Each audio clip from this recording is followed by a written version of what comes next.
journalists to fly into Biafra land to come on the ground and hear and see things by themselves. Not just believing what he said. They came on the ground to see things for themselves. And the same people who were calling him, then what did they do? They put a call to that very journalist. And they are busy telling the journalist that Master Simon Ekpa is not a member of IPOB. What has Master Simon Ekpa, being a member of IPOB, got to do with the freedom of Biafran people? What has Master Simon Ekpa, not being a member of IPOB, what has it got to do with the suffering and the dying of Biafran people? What has it got to do with it? Just tell me, what has it got to do with it? You have an opportunity that an international journalist come on the ground to discuss with you and hear from you what the Biafran people are facing. The only thing you could remember is to blackmail Master Simon Ekpa. Even when you know that what you are saying is a blatant lie. Our Supreme Master Nanekano say, if you know anything you will do to bring Biafra, go ahead and do it, regardless where you belong. Mazen Nandekano opened his arm. He was ready to work with everybody. Mazen Nandekano, before his kidnap, was working very, very closely with Master Simon Ekpa, including going to some secret meetings that he didn't even go with these people that are claiming to be Alpha and Omega today. These people that are claiming to be Alpha and Omega, Mazen Nandekano did not take them to some of the secret meetings that he took Simon Ekpa. That alone should have spoken volume to them. That alone should have been a nail to their attitude. But are they going to listen? They have refused to listen. They continue to blackmail Master Simon Ekpa. If you don't like him, at least he has been able to, you have been able to create awareness up to the extent that journalists begin to fly from abroad to come from Biafra land, from Finland to be precise, come to Biafra land and speak to Biafran people. When was the last time you had such? When was the last time you had that journalists came to Biafra land to the people? Except the one that the documentary that our brother in Israel came to do, which they even arrested him in the process. They arrested him and they detained him before he was released. When have you seen a journalist come to Biafra land to interview Biafrans about the true situation of things? And now you got that opportunity, you begin to destroy it. You did not work for it, you did not plan for it, you did not put any effort to bring that person. Someone else did that work to bring that journalist to Biafra land. You that claim to be a Biafra that is fighting, those one that is in Switzerland, how many have you been able to meet your common counselor in Switzerland? A common counselor, your own council where you live in Switzerland, were you able to go and meet them and discuss the matter of Biafra? Have you been able to make them to speak about Biafra? Which media house in that place have you been able to convince to talk about Biafra? For how many years that you've been there? Because you have been there before Master Simon Ekpa. You've been there for more than a decade. What effort have you made to make sure that Switzerland government begin to talk about this struggle of Biafra? The one that is in Kuwait. On which planet will you be able to convince Kuwait or what any journalist there to come to Biafra and see what is happening? Those that are in Germany, have you been able to convince anybody from Germany to come to Biafra land? There are so many media there. The ones in the UK, the ones in the US. How many of you have been able to convince a media house, a journalist to come to Biafra land and get first-hand information? How many of you was able to go and make the case of Biafra in their parliament, even in their own council, local council? None. None of you. But the only man standing who is making everything, trying everything possible to make sure that the world gets the true story of what is going on. You are busy destroying his work. You are busy attacking him, even when you have nothing to offer. You have taken Biafra as your personal business, a means of making money. That is why you want us to continue to struggle and continue to fight. Now you want Biafrans to go and continue to endorse their enslavement.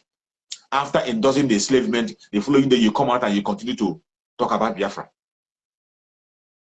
How can you be talking about Biafra when the opportunity presents for itself for you to get out of the zoo? You don't want it.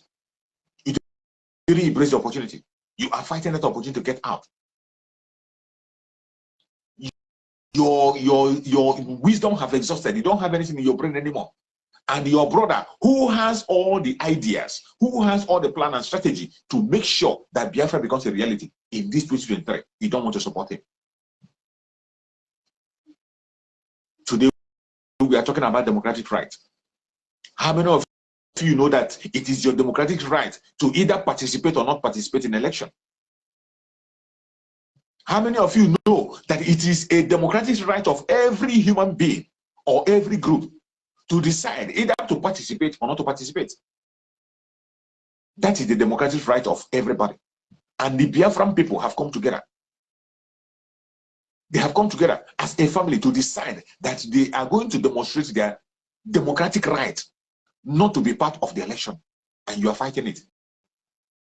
If you are so desperate, you want to contest, take your PVC, go to any place you know they are going to do it, and go there and vote. Nobody stops you. Go to the southwest, go to the north, go to the middle belt, where people are ready to do that. Go there and cast your vote. That is your right. But in Biafra land, where the majority, 90% of the Biafra people have already come out and say that it will not be done in their area. They are demonstrating their democratic rights by organizing a sit at home within that period, by organizing a lockdown on that period. It is their democratic right. It is not to attack anybody. It is not to take life. It is not to destroy any life. It is to speak loud to their decision, their democratic decision of not being part of the zoo. That is what they are trying to do. In the process, they brought out a strategy to defend and protect themselves. Self-defense is also their right. These two rights is what they are exercising in Biafra land at this particular point in time. One of the rights is a democratic right. The second right is the right of self-defense. And these two rights will be put in full use in this period, starting from tomorrow. These two rights will be put in the full use. It will be implemented fully. These two rights, the democratic right of the Biafran people, the right to self-defense. That is what you're about to see in Biafra land. And if anybody is telling you otherwise, calling you names, calling you a terrorist, calling you a destroyer, calling you an obstructor, you are not obstructing anything as a Biafran. Don't allow their blackmail and propaganda catch you. No, do not allow that. You are not obstructing anything. What you are demonstrating is your own democratic right. And anybody that's trying to fight you because you're demonstrating that right, or trying to kill you because you're demonstrating that right, you have every right to defend yourself. You have every legitimate right on the planet Earth to defend yourself. These are the two major rights we are going to implement in this period. These two major rights is supported by international law, supported by African standard law, supported by the zoological law itself. These rights are supported fully. They only try to blackmail you, to call you names and make sure you begin to run away from your rights. They only blackmail you to make sure you could not be able to implement those rights. But I tell you, thanks to Chukwu Okeke for giving us someone like Mazi Simon Ekpa, who have reminded us of those rights that we are ignoring. We will not ignore those rights anymore. So for those of you who are saying that Mazi Simon Ekpa is fomenting trouble, Mazi Simon Ekpa is trying to distract you, he is not disrupting any democratic process. He is not obstructing any democratic process. What he is doing is to implement his own democratic rights. The democratic rights of the Biafran people, that is what he is just reminding them. He is reminding them of their rights. And he is calling on them to implement those rights that is belong to, those rights that the international law supports. The rights, democratic right of either voting or not voting. The democratic right of self-defense. The right of self-defense. And these two rights, must be protected by any sane country. Every sane country in the planet Earth does not fight against these rights. They do not speak against these rights. That is why when you see them, when they are reporting it in the media, they will twist the whole story. They will twist the whole story. First of all, they will come on the ground to begin to use their own. They will form another gang to begin to do the opposite of what Biafran people stand for, what they are doing. They will begin to send out blackmail pictures.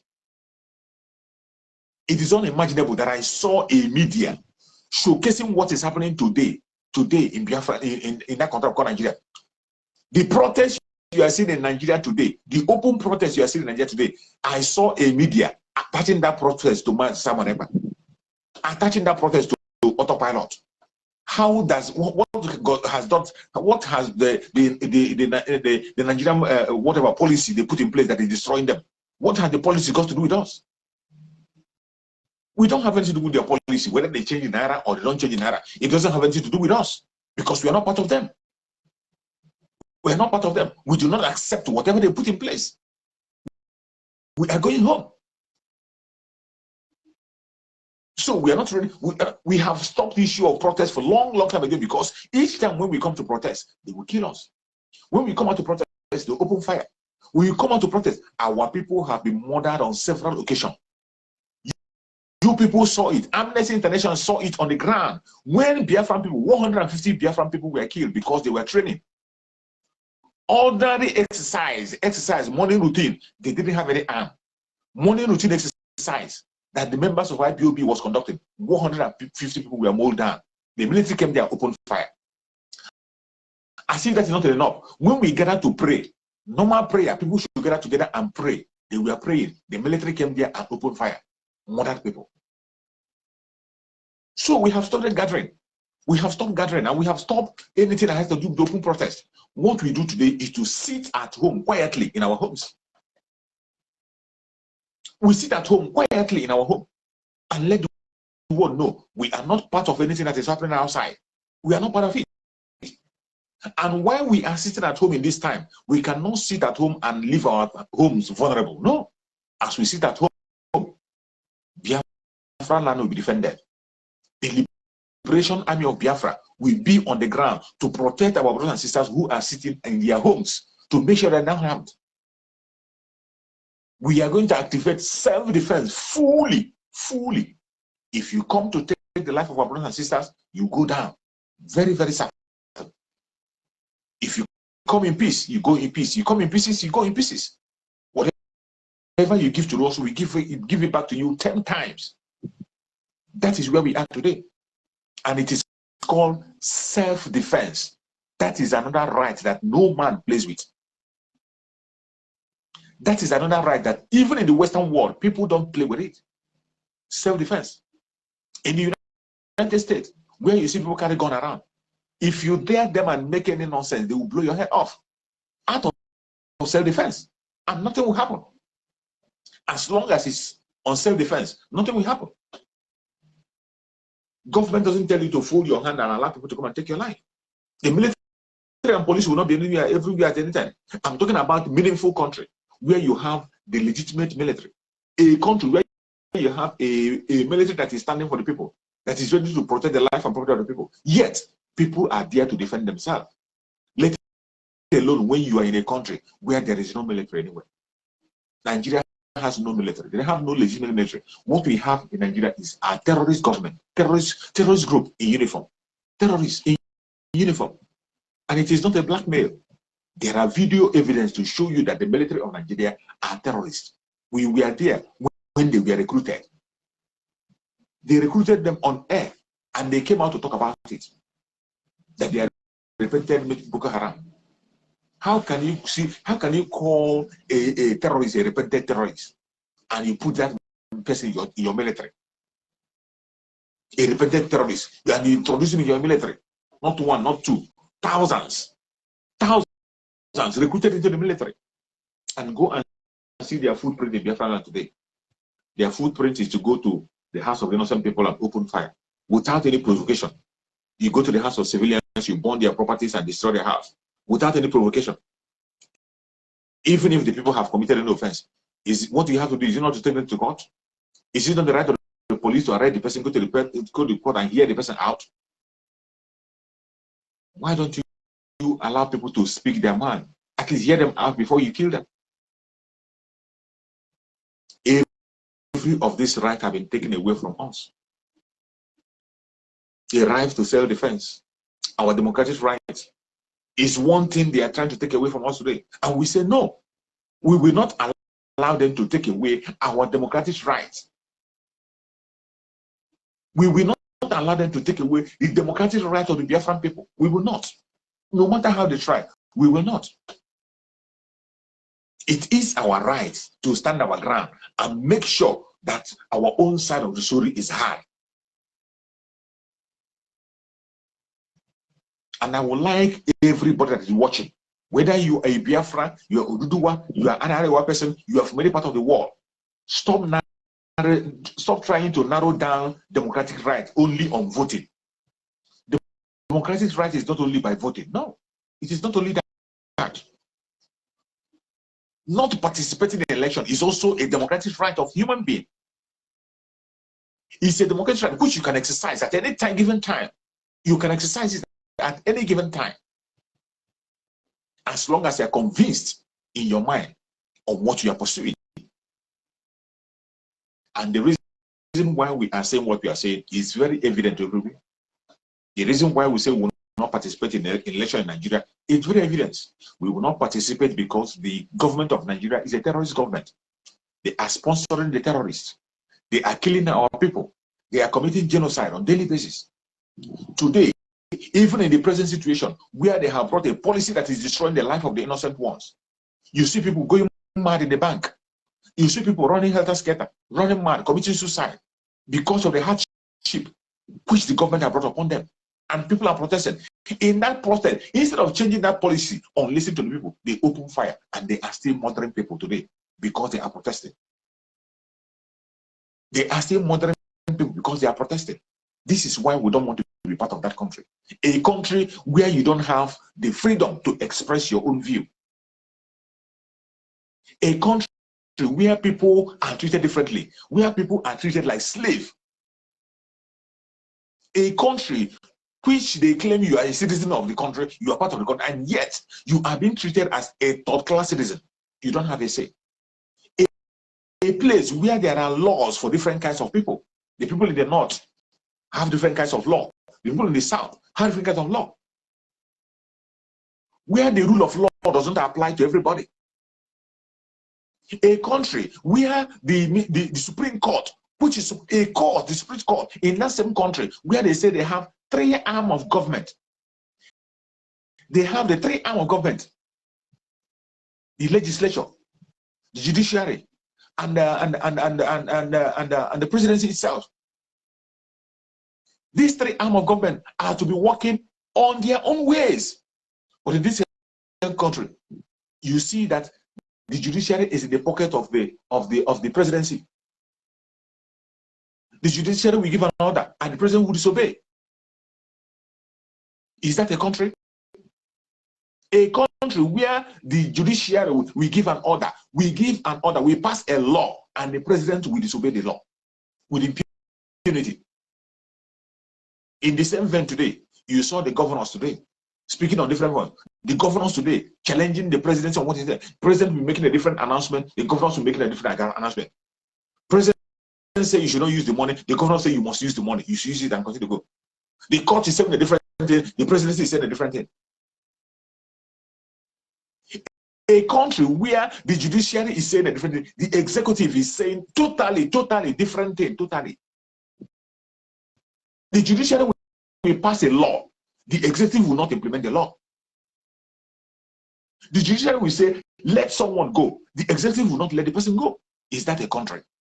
Is that a country? You that is there pushing propaganda against Mazi Simon Ekpa in your own country, is that the way your own country is being run? All those media houses that are pushing propaganda and forcing Biafrans to go and participate in election, all those of them that are in other countries, those countries where you are, and your media that is reporting those evil,